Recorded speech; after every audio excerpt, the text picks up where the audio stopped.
కళ్యాణ్ పడాల అగ్ని పరీక్ష షూటింగ్ కోసం వచ్చేసాడు. అలాగే తను తను ఏ విధంగా గెలిచాడు, కారణం ఏంటి అనేది కూడా అక్కడ ఉన్న వాళ్ళకి తను మోటివేషన్ లాగా ఇచ్చాడు. అదేంటో కూడా తెలుసుకుందాము. అసలు బిగ్ బాస్ 9 అంత క్రెడిట్ రావడం కారణం ఏంటి?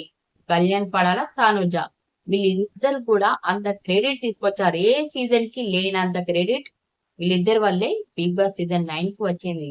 అంతేకాకుండా సంజన గారు కూడా మామూలుగా ఇచ్చారా? గేమ్ స్టార్ట్ చేసిందే తను కదా. సీజన్ 9 లో ఉన్న మనీష్, మర్యాద, ప్రియా శెట్టి, కళ్యాణ్ పడాలి ఈ ముగ్గురు కూడా వచ్చారు. టాస్క్లు ఇచ్చారు. అలాగే మోటివేషన్ లాగా ఇచ్చి వెళ్ళారన్నట్టు. కళ్యాణ్ పడాల ముందుగా వచ్చేసాడు. తనైతే ఒక టాస్క్ ఇచ్చేసాడు. అది ఎవరికంటే రోహిత్, అమన్, మిథిలేష్ ఈ ముగ్గురికి ఒక టాస్క్ ఇచ్చాడు. Flag task.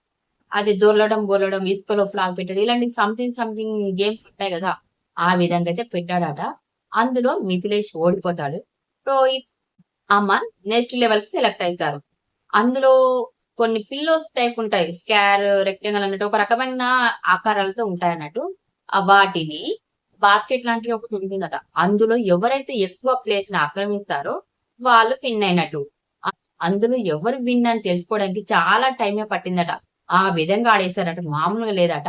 కానీ అందులో అపూర్వనైతే తను సంచాలకగా ఉండి నేను నిజం చెప్తాను, ఎవరు విన్నారో చెప్తానని చెప్పి తనైతే చివరికి అమ్మాన్ పేరు చెప్పిందట. ఎందుకు అంటే బజర్ మోగక ముందే తన గేమ్ కంప్లీట్ చేశాడు. బజర్ మోగిన తర్వాత కూడా రోహిత్ కంటిన్యూ చేశాడు. అందుకే తను ఎక్కువ ప్లేస్ ఆక్రమించాడు అని చెప్పిందట. తను చెప్పిన దానిని బట్టి వాళ్ళైతే జడ్జెస్ అయితే అమ్మాని సెలెక్ట్ చేశారట. అలాగే అమ్మాని కూడా ఓటింగ్ అప్లై చేసుకున్నాట. అంతేకాకుండా కళ్యాణ్ కూడా ఒక ఫైట్ కార్డ్ గెలిచిన వారికి ఇచ్చాడట. ఫైట్ కార్డ్ అంటే మామూలుగా కాదన్నట్టు. అది ఏంటి అంటే ఇప్పుడు ఎవరైనా మనం నామినేట్ చేశారనుకోండి, మనం రివర్స్ లో వాళ్ళని నామినేట్ చేయొచ్చు. నువ్వు ఈ గేమ్ లో ఆడొద్దు అని చెప్పొచ్చు అన్నట్టు. ఆ విధంగా ఆ ఫైర్ కార్డ్ కి అంత ఉందన్నట్టు. ఫైర్ కార్డ్ అయితే ఇచ్చేశాడు.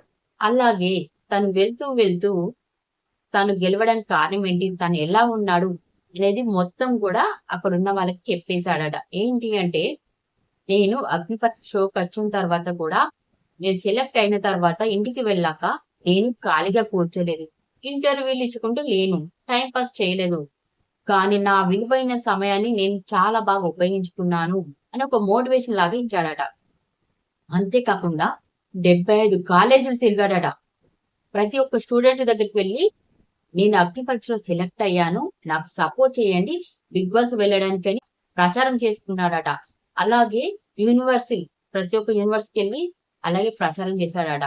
ఈ విధంగా ఇప్పుడు తను బిగ్ బాస్కి వెళ్ళాడు. వెళ్ళిన తర్వాత ఆల్రెడీ తను అందరితో ప్రచారం చేసుకున్నాడు కదా. అలాగే ప్రచారం చేసుకుంటే సరిపోదు, తన టాలెంట్ ని కూడా చూపెట్టుకోవాలి కదా. బిగ్ బాస్ కి వెళ్ళాక తానైతే తన మంచితనంతో అభిమానులందరినీ కూడా సంపాదించుకున్నాడు. తనే కాదు తనుజ కూడా. తన బ్యాడ్ లక్ అనుకోవాలి, జస్ట్ లో మిస్ అయిపోయింది విన్నర్ నుంచి. కానీ ఎంతైనా తను కూడా బయటకు వచ్చాక తన లైఫ్ సక్సెస్ ని సాధించుకుంది. అలాగే కళ్యాణ్ కూడా తన లైఫ్ ని ఒక రేంజ్ లోకి తీసుకెళ్లిపోయాడు. అలాగే సంజన గారు కూడా ఇప్పుడు రీసెంట్ గా ఒక సీరియల్లో చేస్తుంది, గుర్తులేదు. కాబట్టి ఆ విధంగా వాళ్ళందరూ కూడా మోటివేషన్ ఇచ్చాడు కళ్యాణ్ పడాల. అంతేకాదు మీరు మీలాగే ఉండండి, జెన్యున్ గా ఉండండి అని చెప్పాడు అన్నట్టు. అలాగే తను వెళ్ళిపోయాడు. తర్వాత నెక్స్ట్ వచ్చేసి ప్రియా శెట్టి వచ్చిన వెంటనే రాజ్ కుమార్ ని ఒక మాట అడుగుతుంది. ఆల్రెడీ తనకి 3 గ్రీన్ బజర్స్ వచ్చాయి, తను సెలెక్ట్ అయింది అన్నట్టు. తను అడుగుతుంది, నీకు ఇక్కడ ఉన్న వారిలో ఎవరు అన్డిజర్వ్ అని మీకు అనిపిస్తుందో చెప్పండి అని చెప్తుంది అన్నట్టు. తను వెంటనే అపూర్వ అని చెప్తుంది, యాంకర్ అపూర్వ అని. తాను అసలు ఏ టాస్క్ ఇచ్చినా కూడా నాకు కంఫర్ట్ లేదు అని చెప్తుంది. ఇంట్రెస్ట్ చూపిస్తలేదు, ఎఫర్ట్స్ పెట్టడం లేదు. అందుకే తానైతే అన్డిజర్వ్ అని నాకు అనిపిస్తుంది అని చెప్తుంది అన్నట్టు. నువ్వు నీ అపోనెంట్ గా ఎవరిని చూస్ చేసుకుంటావు చెప్పు అని అడుగుతుంది ప్రియా శెట్టి. అప్పుడు తను ఏమంటుందో తెలుసా, తనకు ఆల్రెడీ గ్రీన్ బజర్లు వచ్చాయి కదా, అదే 3 గ్రీన్ బజర్లు ఎవరికైతే వచ్చాయో వాళ్ళని సెలెక్ట్ చేసుకుంటుంది. ఆర్జీ చరణ్ తనకు కూడా గ్రీన్ బజర్స్ 3 వచ్చాయన్నట్టు, 3 స్టార్స్ వచ్చేసాయి. తనని చూస్ చేసుకుంటుంది టాస్క్ కోసం. అలాగే ఆర్జీ చరణ్ కూడా అడుగుతుంది, నీ అపోనెంట్ గా ఎవరిని చూస్ చేసుకుంటావని. తాను చరణ్ మాత్రం అపూర్వాన్ని సెలెక్ట్ చేసుకుంటాడు. వీళ్ళకు ఒక టాస్క్ ఇస్తుంది, బెలూన్ బ్లోయింగ్. ఈ టాస్క్ లో కూడా నెంబర్స్ ఉంటాయట. ఇక ఏదో ఇలా అదృష్టం అన్నట్టు మన అదృష్టం ఉంటే గెలుస్తాం కదా. ఆ విధంగా ఒక టాస్క్ అయితే ఇస్తారన్నట్టు. అందులో రాజ్ కుమార్ గెలిచింది అన్నట్టు. తనకి ప్రియా శెట్టి ఒక ఫైర్ కార్డ్ ఇచ్చింది. ఇచ్చి అలాగే మోటివేషన్ కూడా ఇచ్చి వెళ్ళింది అన్నట్టు. మీరు మంచిగా ఉండండి అందరితోటి. మీ మంచితనమే మిమ్మల్ని కాపాడుతుందని ఒక మోటివేషన్ ఇచ్చి వెళ్ళిందట పోయే ముందు. మరి వీటిని వాళ్ళు యూజ్ చేసుకుంటారా లేదా అని చూడాలి. మరి ఎలా ఉంటుందో కూడా చూడాలి.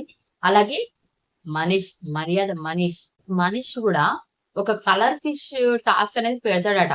అందులో దీపక్ విన్ అవుతాడట. తనకైతే ఫైర్ కార్డ్ ఇచ్చి మనీష్ వెళ్ళిపోతాడట. మరి తర్వాత మరి వివరాల కోసం మన ఛానల్ సబ్స్క్రైబ్ చేసుకుని అలాగే లైక్ చేసుకోవడం మర్చిపోకండి.